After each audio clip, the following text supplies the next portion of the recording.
Welcome to Hope for the Caregiver. I am Peter Rosenberger, and this is the program for you as a family caregiver. How are you doing? What's going on with you? More than 65 million Americans right now are serving as a caregiver. They're putting themselves knowingly, voluntarily, without pay most of the time, between a vulnerable loved one and even worse, disaster. What do you do to help a family caregiver? How do you help them stay strong and healthy? Is it just a matter of getting their loved one to stop acting out a certain way? Then the caregiver's going to be okay? Not hardly. When you have a chronic impairment, this is not going to be resolved anytime soon, and you have to learn to be healthy and strong in the midst of it. You can't wait for it to get better or worse before you start making healthier decisions for yourself. Otherwise, it's going to end very badly. But what does that look like? Where is safety? Where's solid ground? That's what this program is all about. Caregivers suffer from what I call the 3 I's. We lose our independence, we become isolated, and we lose our identity. Every caregiver is going to go through this. Caregivers simply just lose themselves in someone else's story. And that's not healthy. If you're constantly talking about someone else and not what's going on with you, think about what the signal that you're sending yourself about, that you don't matter, that you're inconsequential. When's the last time somebody asked you how you were doing? How did you respond? Did you start talking about your loved one? Did you start rattling off their chart? Well, she had a bad night, or he's not doing very well, or our situation is this, or we did such and such. When's the last time you spoke from your own heart? How's that working for you? Are you able to express yourself? Well, that's the first step. And that's why I ask every caller to the show, how are you feeling? And not because we're trying to base this on feelings, but I want the caregiver to start thinking and speaking in their own voice, no matter what's going on. Now, I've done this for a lifetime. And I've learned painfully, most of the things I learn are painful, that we as caregivers have to regain our identity, maybe even discover it for the first time. I've learned as caregivers we have to stop being isolated. We have to push back against that isolation. We have to gain our independence, regain our own agency, taking control of our actions, our thoughts, our words, our own deeds. And this is how we push back against this. Isolation is crippling. I had a call the other day with a guy, and he was talking about how isolated he feels as a caregiver for his wife and what it does to him.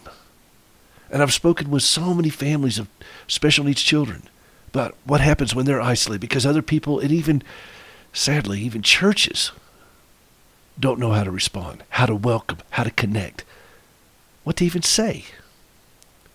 And so this program is all about helping caregivers develop the vocabulary to understand what help looks like, and then hopefully inspiring each of us to ask for that help. And then the third step is to receive that help. It's not enough to know what help is. It's not enough to even ask for it. You have to receive it.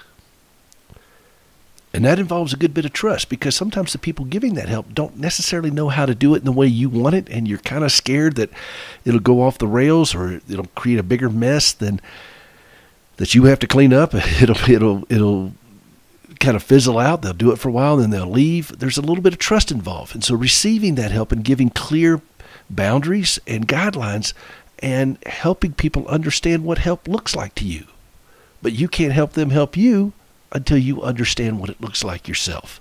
I hope we also give non-caregivers a vocabulary of what it looks like to help a family caregiver. You know, pastors, counselors, doctors, financial planners, or anyone in any profession that a caregiver interacts with, like a pharmacist.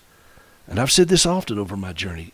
My wife, at one point, her pain management folks were just throwing opioids at her.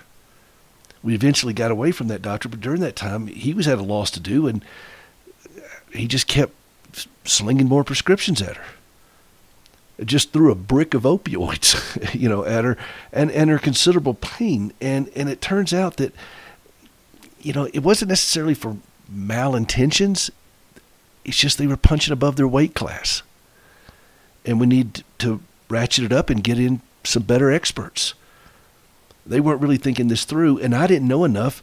But the interesting thing during all this, and this is where they did drop the ball, is that not one doctor, nurse, or pharmacist ever pulled me aside and said, hey, we're putting a lot of behavior-altering prescriptions into your wife. You might want to get some help for yourself, and here's where we recommend, or here's something you might want to consider. Nobody ever said anything like that. And that's why I say it on this program. As caregivers, we've got to have clear direction on where solid ground is, what it looks like to get there, that it's okay for us to seek help for ourselves. Here's what help looks like. And it's not like we're going to have this extended, drawn-out plan, and we'll have 7 steps and you can accomplish this as a caregiver kind of thing. No, it's what does help look like right now, today, in this moment. And I'm in the middle of this journey myself, again, in an acute situation in the hospital. I'll be finishing up this program, then I'll head back over to the hospital with Gracie as she recovers from her 82nd surgery, and it's a long recovery process. She's already been in the hospital for over a month. By the way, if you hear audio changes in this program, I'm doing it remotely from Denver, so just be family. But what does help look like for me? What would you say to somebody like me who's doing this now, and I've been doing it for 35 years? You know, I do see, you go out there and do a Google search, and many people say that they're caregiver experts. They're caregiving experts, caregiver experts, and caregiving experts. And so I look at their stuff, and I see people who took care of somebody for a couple of years, their loved one died, and they've got some great tips, and they want to offer those to you. And I look at those tips, and it's important to have good tips. And I look for those things. You know, particularly if you're dealing with things like wound care and you have to perform nursing functions and so forth, caregiving tips are great. But that's not what keeps me up at night. And that's not what causes me to hang my head with weariness and even despair. That's not what causes my fist to clench in impotent fury, is my lack of caregiving tips. What tears my heart apart, and I've found tears the heart apart of virtually every caregiver I've ever met, is that fear that we get into, the guilt, the despair, the obligation, the resentment, all those things that tear our hearts apart. And it doesn't matter how many tips we have. It doesn't matter what kind of excellent skills we have at wound care or fighting insurance companies or, dealing with doctors and all that kind of stuff. None of that matters when your heart is a train wreck. And guess where the greatest resource is for dealing with our heart? That's Scripture. Everything I face as a caregiver, everything you face as a caregiver on a core level, on a human level, on a heart level, is covered in Scripture. Now, I've looked through Scripture. There's no place where it talks about a guy caring for his disabled wife for 35 years through all these surgeries, multiple amputations, and everything else. There's nowhere in Scripture that covers that. And go look about your own circumstances. Chances are you won't see anything there that describes what you're living with. But then look differently, and you'll see countless passages that talk about fear, anxiety, stress, resentment, discouragement, despair, loneliness, all of those things. I went back to Psalm 23. I learned it as a kid, but I went back many years later and saw it from a caregiver's eyes. And I was stunned by the way it all of a sudden just came to life. It said, "Yea, though I walk through the valley of the shadow of death, I will fear no evil, for thou art with me." We caregivers often travel through a very long valley of the shadow of death. But He's not leaving us. We're not alone in that. And I realize that His presence is with me to comfort me, to strengthen me, to equip me, to fortify me. That's what this program is all about. Strengthening the family caregiver, pointing us back to Scripture that God says we're not alone. This is Peter Rosenberger. We'll be right back.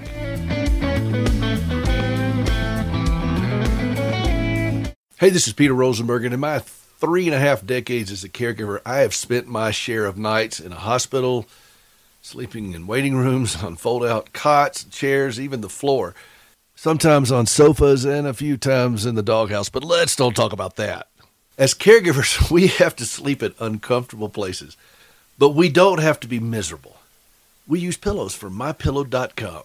These things are great. They have a patented interlocking fill that adjusts to your individual sleep needs, and for caregivers trying to sleep in all the different places we have to sleep, believe me, our needs get ramped up significantly. Think about how clean your pillows are. In the COVID world, we're all fanatical about clean. Can you wash your pillows? With My Pillows from mypillow.com, we throw them in the washer and dryer. We do it all the time. 10-year warranty, guaranteed not to go flat, 60-day money-back guarantee, made in the USA. As a caregiver, you need rest. So start by going to mypillow.com, type in the promo code CAREGIVER. You get 50% off the 4-pack, which includes 2 premium pillows and 2 go-anywhere pillows. You'll also receive a discount on anything else on the website when using your promo code CAREGIVER. That's mypillow.com, promo code CAREGIVER. I'm alive, lift up my voice above the chaos and the noise. 'Cause I'm a hope amidst the pain. I shout this song against the rain. Rejoice evermore, evermore.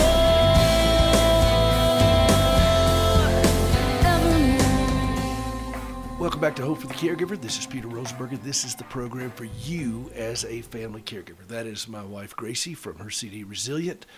And I love that song. She just wails on that song. And if you want to learn more about her music, go out to hopeforthecaregiver.com and check it out. And by the way, while you're out there, take a look at the podcast. If you're not already signed up for it, subscribe to it, please do. It's free. We got well over 600 episodes out there that you can download. And some of them are very short. Some of them are full shows. Some of them are bonus things. I do this thing called Your Caregiver Minute. Sometimes I put stuff out of Gracie singing, of my playing, all kinds of interviews, special interviews, all kinds of things that are out there. So take advantage of this. Please don't try to do this by yourself, okay? Friends don't let friends caregive alone. And this is why we do the show. This is why we do all of this. Hey, look, by the way, I want to tell you something. Let me switch from our normally scheduled monologue. I want to tell you something that happened while I was in the hospital that kind of surprised me, and it gave some, I don't know, it was just kind of one of those moments. I don't think I'm ever going to forget it as a caregiver. I've had ample opportunity to make pretty much every mistake you can make as a caregiver. And let me back up. When I came down to this particular surgery with Gracie, I purposed in my mind that I was not going to overreach. I've done that before many times, and it's embarrassing, and I cringe over it, okay? I am the Wile E. Coyote of caregivers. And I kept to a certain script of what I was going to do and what I was going to say. And I stayed with it. Post-operatively, they were doing some different medication changes with Gracie, and they wanted to see, if they could tweak a few things. And this is a teaching hospital, University of Colorado Medical Center. It's a great place, and they're bringing out the little tiny brushes to work with her.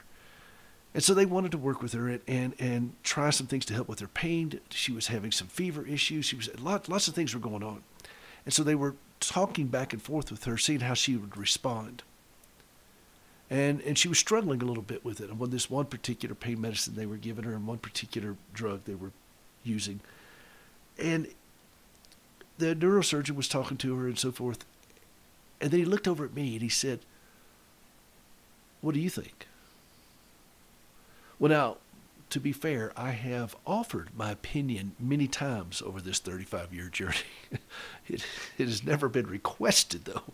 And that didn't stop me from offering it, but I've learned, and I kind of cringe over this, that it's best for me to just keep my mouth shut unless I'm asked. But he asked. And I thought about this prior to this, of how I would respond to any situation. And I found myself staying on script for what I purposed in my own heart as a caregiver. And I said to him, well, here's what I've observed. Here's what I've witnessed. Here's what I know. I didn't give my opinion. I didn't speculate. I just simply stuck to the facts. Here's what I know. here's what I've witnessed. And as caregivers, that's really our lane.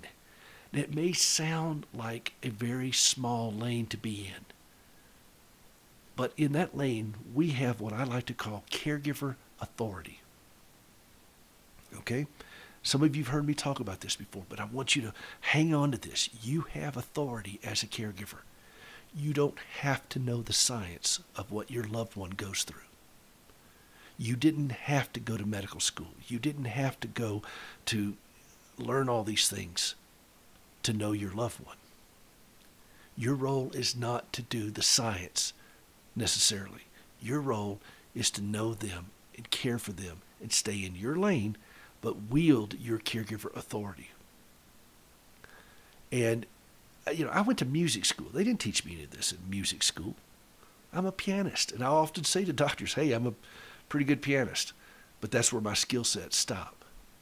So I stay back on my little square, my little piece of real estate, which is I know Gracie. I spend every day with her, 24/7. I know her and how she responds to things. There's no way they could ever amass the knowledge about her that I have.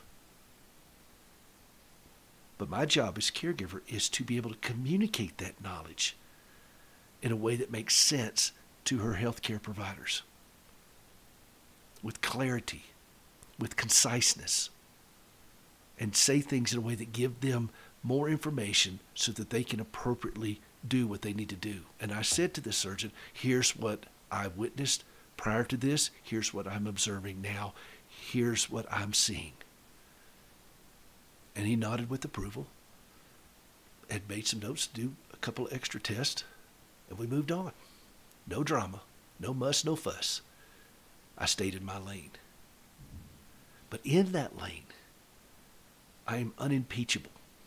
I know Gracie. And you know your loved one. You know your son. You know your daughter. You know your husband. You know your parents. And you are unimpeachable in that lane. And that's where we derive our authority as our loved one's caregiver. And it's really important to hang on to this. And some people say, well, Peter, this is obvious. Well, the obvious becomes obvious right before it becomes obvious. And for some listening, nobody's ever heard this before. Nobody's ever told them this. Your job as a caregiver, my job as a caregiver, is to be able to articulate what we know in a way that's meaningful to our providers, so that they have the necessary information to make decisions, because our loved ones can't always do it. They don't have the vocabulary sometimes. My brother and his wife, they have a daughter who's 32 years old, has cerebral palsy and severe cognitive impairment. She can't communicate. They have to communicate on her behalf. They know her. They have caregiver authority. And so do you. The question is, can you wield that authority in a meaningful way? Stay in your lane. Don't try to get out over your skis, but be a partner in the process. And you can't do that if your head's all squirrely. You can't do that if you're just a train wreck emotionally, or you don't recognize certain things and your responsibilities, your role. And that's where we live as caregivers. So I want you to hang on to that, and then let me translate that into a different place with Scripture. See, this is a biblical principle. You have caregiver authority, but guess what? You also have gospel authority. Let me explain. In Revelations, it says they overcame by the blood of the Lamb and the word of their testimony. Not their education, not their knowledge, their experience, their testimony of what they have experienced. That's what gives us gospel authority. We overcome the authority by the blood of the Lamb, Christ's blood, and our experiential recounting of our relationship with Christ. That's gospel authority. Well, step it down a little bit. That's the pinnacle. Let's step it down a little bit, and you have caregiver authority. And if you submit that as well to Christ, and then your experience with your loved one. You're giving a firsthand account. And so these phrases mean something. Here's what I've observed. Here's what I've experienced. Here's what I know. Not what I think, not what I speculate, not what I hope, but what I know. For we know, and Scripture has all these things about what we know. And so this is where the difference is for us as caregivers. And we can do this. We can incorporate this into our daily conversation with all of the people who help our loved one. Now, you may use a different word and phrase or whatever, however that works for you, but try it out. Try it out and see if staying in your lane and not overreaching helps you navigate through this better and provides better insight for your loved one's healthcare providers. We're not there to somehow manage their care from a medical point of view. That's not what our training is. But we are a valuable part of this process. And I appreciated that surgeon looking at me and asking me. And it took a lot of humility. I mean, I've known a lot of surgeons, and there's nothing against surgeons, but let's be fair, how many are known for humility? And yet that was so refreshing to see. What do you think? Now, the invitation was there, but he didn't need me to diagnose her medical condition. He's asking me, in his vocabulary, do I see something that is not registering the way it normally does? Do I see something different? Have I observed something? He's not asking me to consult with him on the readings of an MRI. So it's very important that we hear this as caregivers and be ready to respond with our authority. You have authority as a caregiver. Some of you don't feel like you do. And some of you feel very timid about this and very self-conscious about it, or I don't feel qualified. I wouldn't know what to say to a doctor. All those kinds of things. That's why I'm glad you're here listening to this, because you do. You can do this. If I can do this, you can do this. I remember the first time I ever confronted a surgeon. I mean, I must have been 26. Not much older. I was a kid. And I was terrified. I even put on a coat and tie because I was so afraid.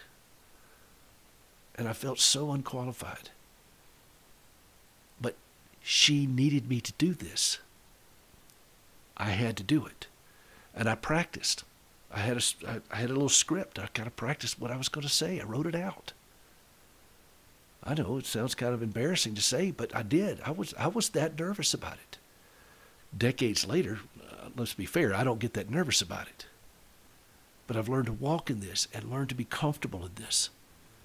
And you can too. This is what we can do as caregivers.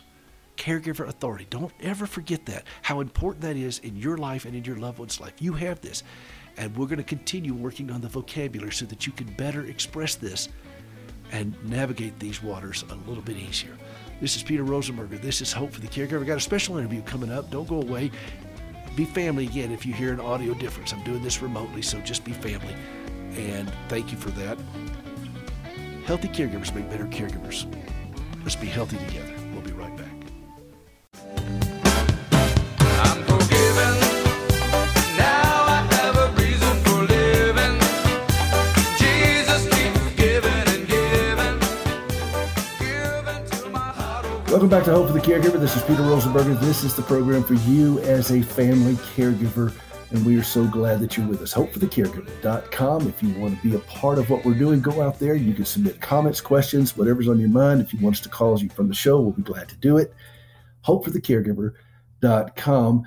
If you've been watching the news, you've been watching this whole thing with the Canadian truckers and all the stuff going on with this. And then there's this company that just showed up on the radar for me. And I'm sad to say I didn't know a lot about them, but I went out and investigated them. and it's Give, Send, Go. I've always heard of GoFundMe, but I was very disappointed to see that GoFundMe was playing politics with what was going on with people trying to help support the truckers there in Canada and other things. I thought, wow, my goodness, if they're going to shut down something they don't like there, guess what? They'll shut it down over here too. And I thought there's got to be an alternative, and that's what when I discovered Give, Send, Go. And so I have Heather Wilson, and she's one of the co-founders. She and her brother, Jacob, founded this company, and she's on the phone with me because I have some things that are going to apply to us as caregivers. So Heather, welcome to the program, and thank you for taking the time to call in. No, thank you for having me, Peter. Tell us the story of Give, Send, Go. Sure. So about 8 years ago, I come from a very large family. So I have 11 brothers and sisters. And I know, it's a big family. And we were sitting around, most of us are in Christian ministry or missionaries, things like that. And we were sitting around talking about what it would look like. GoFundMe had just kind of come on the scenes. It was like you're starting to see a lot of campaigns, and we thought, wow, this is really cool. What a cool idea that people come together to meet other people's needs. Like, that's what the church should be doing, we thought.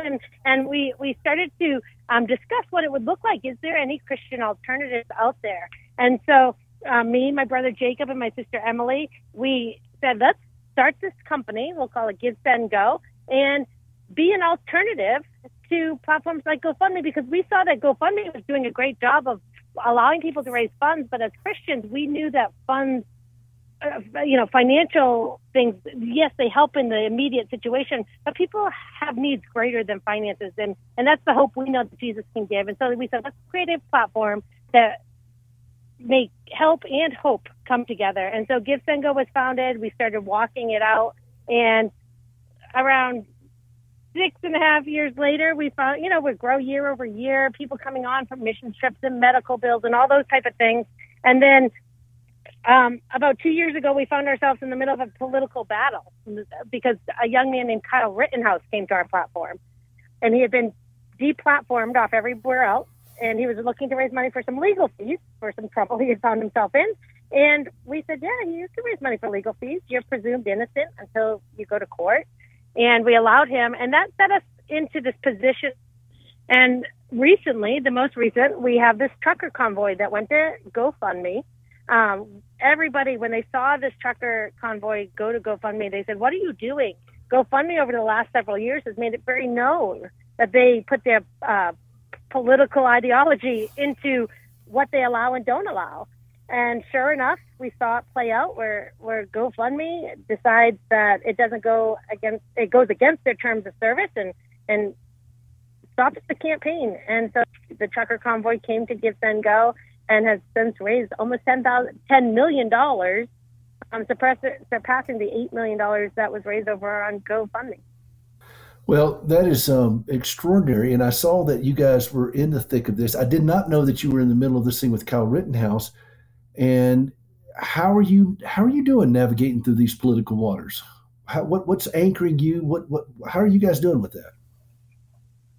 So, when we started, I actually have used this analogy a lot. I feel like David, in the Bible, when he was a child and his mom said, hey, I want you to go bring some food to your brothers who are on the battlefield. And he starts just walking out in obedience to bring his brother some food, like a good thing. He's obeying his mom. And I feel like we did that for the first years of Give, Send, Go. We were just walking in obedience. We felt like God wanted us to start this platform. But then we arrived in the middle of a battlefield. And we said, whoa, what's going on? Just like David, he showed up, and there was a giant there mocking God. And he said, no, we're not. Why isn't anybody standing up to this? This is God is greater than this. And we found ourselves, thrust into this battle. And we said, we're going to stand for freedom. It hasn't been easy. People on both sides hate us. Christians, we get emails from Christians that say, you shouldn't be in politics. And then we get emails from non-Christians and people that hate some of the campaigns that are on our site. And we say, we don't agree with every campaign on our site, but we'll stand for freedom for those people wanting to raise funds. I look at the efforts being pushed by so many in our society that want to just shut down any type of dissent. If you don't agree with it, shut it down. as opposed to, Yes. what you just said, letting people express however they're going to express it. And you certainly have guidelines that you do, that you have very, very firm boundaries that you don't allow people to do things, porn and all that kind of stuff, and funding anything like that. But I wanted to specifically kind of pivot a little bit into some of the things that I felt like my audience would find this meaningful, is that this can help with significant medical challenges that are going on with people. And talk a little bit about that. Do you see a lot of that going on at Give, Send, Go? Yes, we do. It's actually one of our major categories, because a lot of times people find themselves in the middle of having tremendous medical bills that they weren't expecting or hadn't planned for, and they feel alone in it. And the cool thing about crowdfunding is that it doesn't take one person with $10,000 to give. It takes 10,000 people with $10, right? And you get a big crowd of people each giving a little, and you can make such a tremendous difference in the world. And that's what we're seeing, is that people are looking for community. And that's what Give, Send, Go does. It says, here, come to Give, Send, Go. Start a campaign.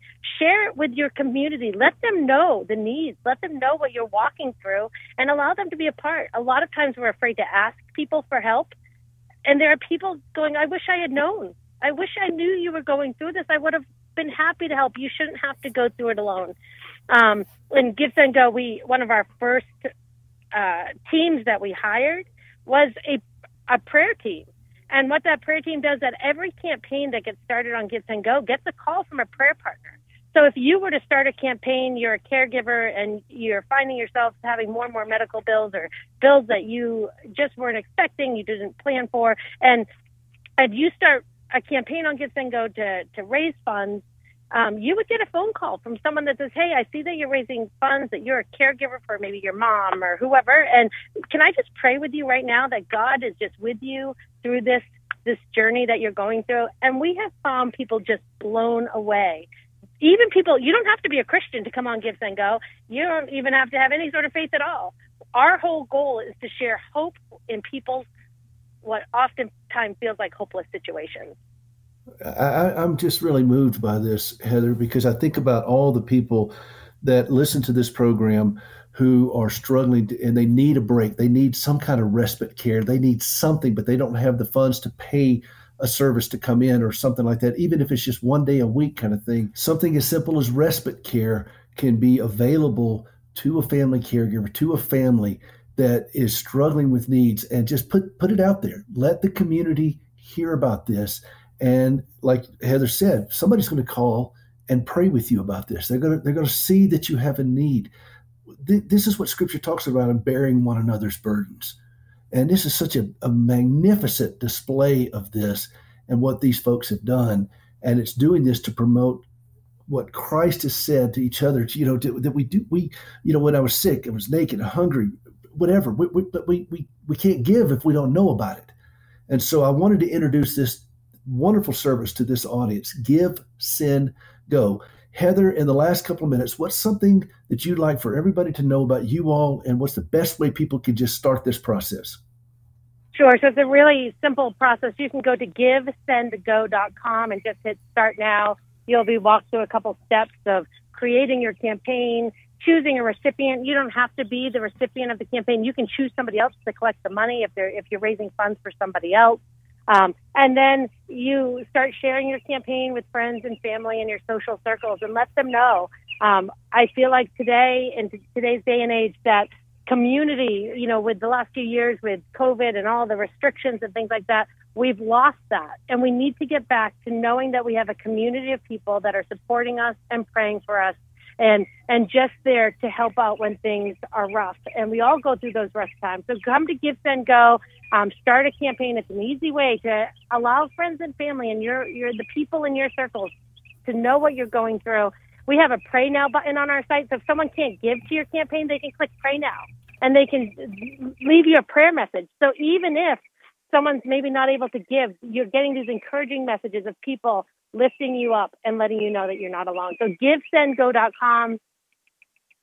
Start your campaign today. That's wonderful. And just on a technical matter here, if the money is distributed out, Yeah. Will it be taxable, and do they need to make sure they coordinate this with some type of tax professional? So, crowdfunding's in a weird space right now of the government not really regulating it as much and trying to figure out how they're going to regulate it. If you raise over, right at this current time, I always tell people to check with a tax professional, but right at this time, if you raise over $20,000 from over 200 people, you'll get a 1099 sent by our processor to you. But we've talked with people and pretty much tax advisors. What they're saying is if everybody's giving small gifts, you might get a 1099, but you just show, look here's all the people that gave gifts. These are just small gifts. This is not, this is not income for me. These were gifts.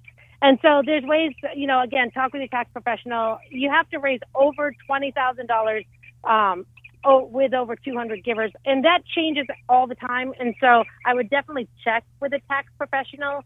But there are ways around of saying these are like little gifts from individual people, which is allowed in the United States. Great.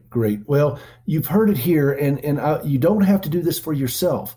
Maybe you know a family that is really struggling, and they could benefit from some help. And they may not have a big network, but you do. Start a Give, Send, Go campaign today for that family. Tell the story about it. Let's bond together as believers, and let's do this, and let's show the world what it looks like for Christians to do this. Heather Wilson, thank you so much for being a part of this. GiveSendGo.com. Heather, I very much appreciate it. We're going to have you guys back on.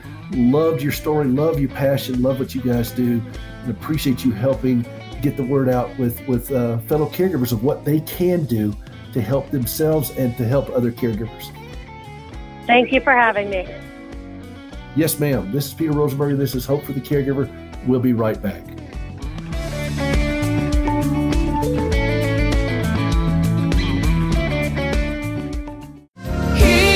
Be strong to deliver me safe, and the joy of the Lord is my strength.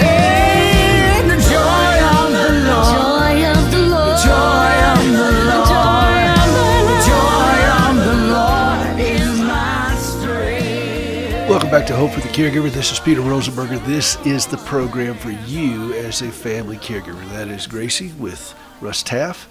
The Joy of the Lord. And I love listening to that. I'm going to play that whole song probably, I don't know, maybe next week. I'm trying to do a song a week, and I'm going to play one. I'm going to close the show out today with a song from Gracie and Johnny Erickson Tyler that I'll share with you in just a moment.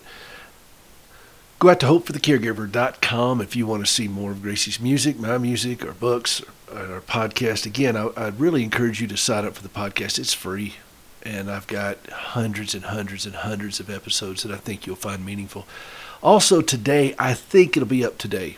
It may be tomorrow, or whenever you're listening to this, you can go out to foxnews.com and you'll see a new article that I've written out there called "It's Just Life," and I think you're going to like it a lot. I've written quite a few things for Fox over the years, and the editor wrote me back that I set this up to, and I've worked with them for a long time, and she said, this is a really good piece. We're going to run this. I know there's a lot of stuff going on in the world right now, and she says, I think this is going to be very meaningful to a lot of people. So check that out at foxnews.com, and if you want, just do a search. There's a little search box there, and you can just type in my name, and you can find all kinds of articles that I've written up there for Fox over the years. And I have other articles out in various places, Chicago Tribune, USA Today, WebMD. There's all kind of places out there where I write things, and I write a lot in the hospital when I'm with Gracie. That just kind of, she's sleeping, resting, recovering. I'll spend time just writing, and it helps me kind of clear my head.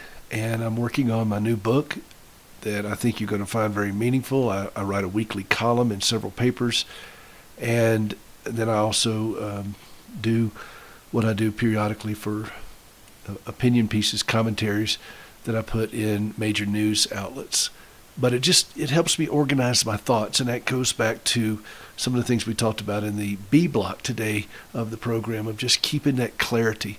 I also want to give a big shout out to the folks at Give, Send, Go, and thank you again for being understanding about the audio.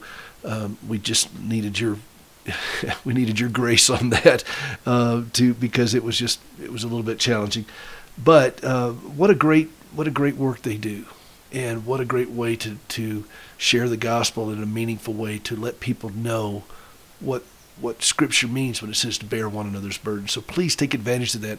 And again, if you're not a caregiver, but you know of somebody who is struggling with that, you could set this up for them. You can set the parameters. You can do all of those things for them. So go out to Give, Send, Go, and if you have any questions, they'll be glad to help you with it. It's very easy. It's very intuitive.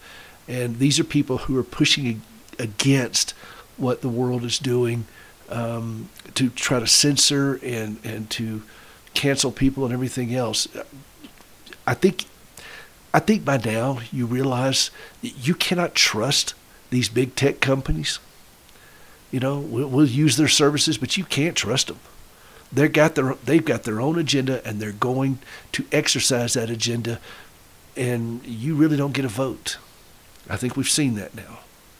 So let's support these different organizations that are out there doing this to help people that are in desperate need. And this is a great way for you to do this. Maybe you're going on a short-term mission trip or whatever, but I know that everybody's got it in their head, branded, GoFundMe, but Give, Send, Go, I think that's a better path for us. So let's continue to do that. Support local Christian businesses and things such as that in your area, and support this network. You're listening to this for free. Support it, okay? Don't just be just a partaker of this. Give back to it. Give generously to it. It's 24/7 that you get to hear this network. Are you supporting it? Please do. So those are just little things that we can do along the journey, and it doesn't take a lot. I love what Heather said. It doesn't take one person doing $10,000. Let's go for 10,000 people doing $10, and you can be a part of all of those things right now. And I would encourage you to do so. You'd be amazed what it does to you when you are investing in others like that. And if you're listening to this program for the first time and you thought, well, I'm not a caregiver, I bet you know one. And here's a great way that you could help one. And you don't have to have all the understanding of their situation. You just know that they have a need. Let's put the need out there, and let's help individuals. I'm going to close up with a song that is very special to me. We heard it a million times from a lot of different folks. I first heard it back in the 70s. A friend of mine who I grew up with lived down the road. He's a little bit older than me, but we were great friends with the family, still are. His parents are still alive. They're in their 90s. He was a hemophiliac. And I remember when AIDS hit, and we realized that, blood transfusions and transmissions of HIV. And this was a very scary time. Some of you have no concept of this. You may be too young to remember this, but this was a very scary time for a lot of people. Not just the homosexual community, because that's where everybody thought it was, exclusive to that community, but it wasn't. It was blood transmissible. And I asked him one time about this. Are you afraid? He said, well, I either die or I die. He was a very brave young man and a wonderful singer, and he would sing this song at church. An entire plasma supply was contaminated by HIV back in South Carolina in the 80s, and every hemophiliac in the state got it, and every one of them contracted AIDS, and every one of them died, including my friend. Gracie sang this song at the funeral of this young man. And I remember his father walked across after she finished singing. She was up at the choir loft. And after she finished singing, he walked across in front of the casket of his son and came up to the choir loft and just held Gracie. And, and they just wept. It was an extraordinary moment. And Gracie recorded this with Johnny Erickson Tata. And I want you to hear these two women sing this amazing song, Through It All. Between the two of them, they have 90 years of disability and suffering. And listen to what they have to say in this song. This is Hope for the Caregiver. This is Peter Rosenberger. We're going to end with Gracie and Johnny Erickson Tata.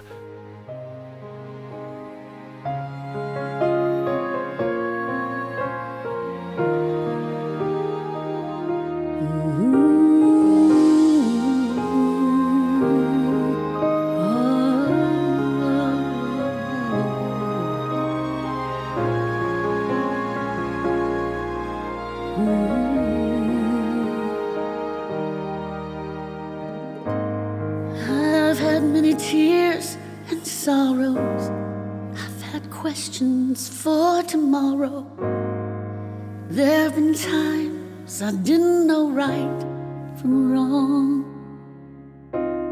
But in every situation, God gave blessed consolation that my trials only come to make me strong. And oh, through it all, I've learned to trust in Jesus. I've learned to trust in God. Through it all, through it all, I've learned to depend upon His word. Now I've been to lots of places, and I have seen so many faces. There have been times I felt so all alone. Oh, but in my lonely hours, yes, those precious lonely hours, Jesus lets me know that I am His own. That's why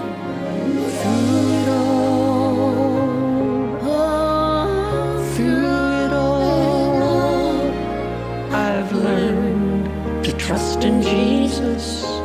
I've learned to trust in God. Through it all,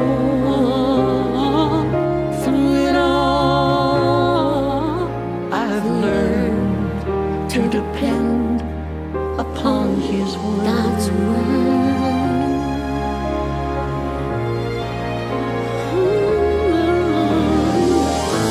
I thank God for the mountains. And I thank Him for the valleys. I thank Him for the storms He's brought me through. He's brought me through. For if I'd never had a problem, I would not know Jesus could solve them.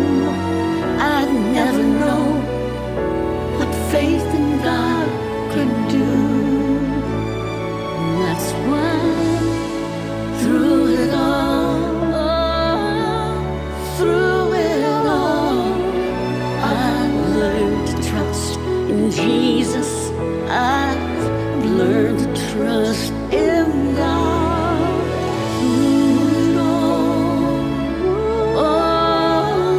Through it all, I've learned to depend upon His word. I've learned to depend upon His word. His word.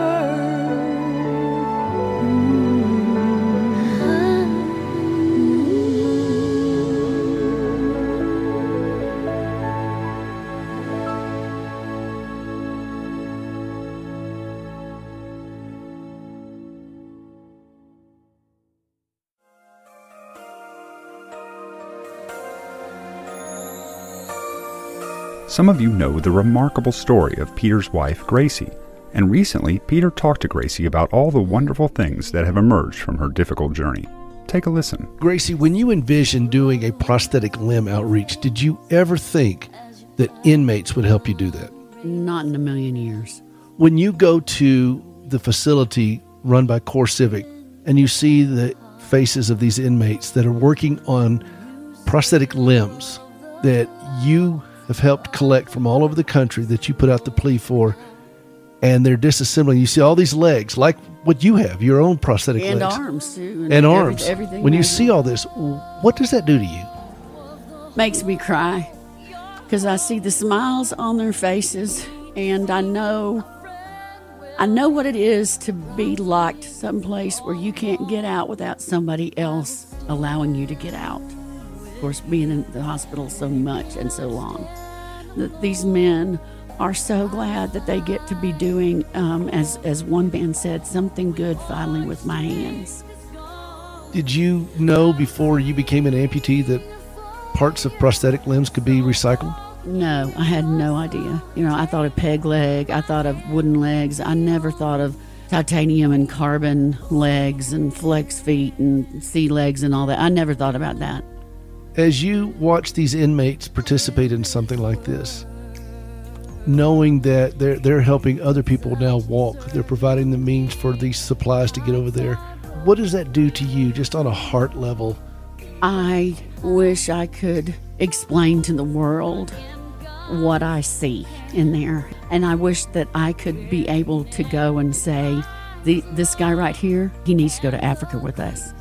I never not feel that way. Every time, you always make me have to leave. I don't want to leave them. I feel like I'm at home with them, and I feel like that we have a common bond that I would have never expected, that only God could put together. Now that you've had an experience with it, what do you think of the faith-based programs that CoreCivic offers? I think they're just absolutely awesome. And I think every prison out there should have faith-based programs like this, because the return rate of the men that are involved in this particular faith-based program and other ones like it, but I know about this one, is just an amazingly low rate compared to those who don't have them. And I think that says so much. That doesn't have anything to do with me. It just has something to do with God using somebody broken to help other broken people. If people want to donate a used prosthetic limbs, whether from a loved one who passed away or, somebody who outgrew them, you've donated some of your own for them to do. How do they do that? Where do they find it? Please go to standingwithhope.com/recycle. standingwithhope.com/recycle. Thanks, Gracie. Take my hand.